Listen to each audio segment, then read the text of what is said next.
When I look at the concept of slavery, the principal question I ask is, was slavery introduced to the world by aliens? All throughout history, mankind has always subjugated each other. Empires rise and fall.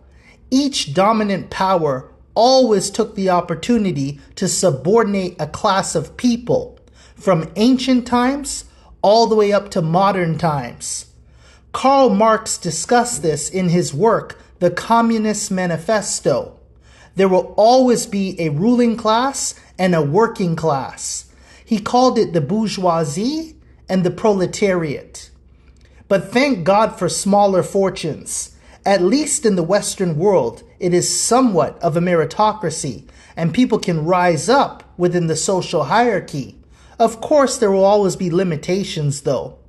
The world is filled with pimps and hoes. Let me tell you about those I knows. So you either smoke or get smoked, like Wesley said. But let's get back to this slavery concept. The idea of a cheap, exploitable source of labor. An underclass that will do the work for a ruling class.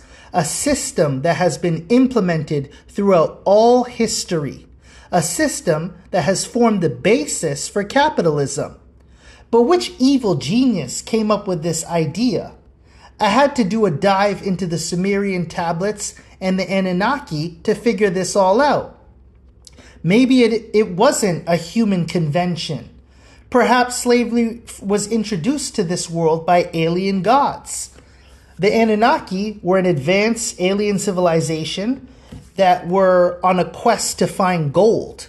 They needed this precious metal for their spaceships. So they came to the earth where gold was plentiful, and their mission was to extract this resource for their own benefit.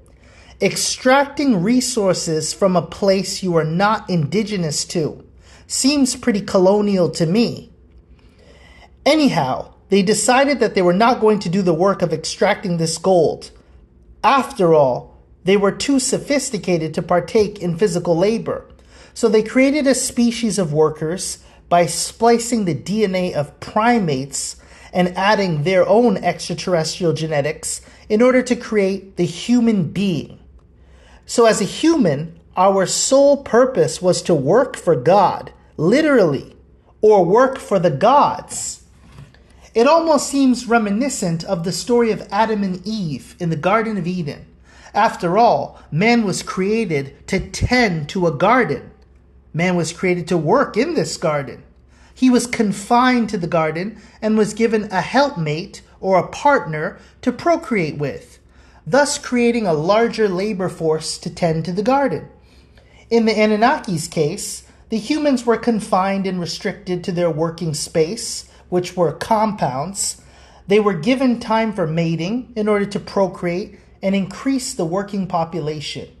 Does this sound familiar? So whether it's a garden or a plantation, plants in a garden, it still involves work. So after these alien gods got what they needed and took off, who picked up the blueprint they left behind? Who decided to assume their position, the position of rulership, dominance, and subjugation, creating a class of workers and using them to amass fortune, and then discarding them once the objective was made?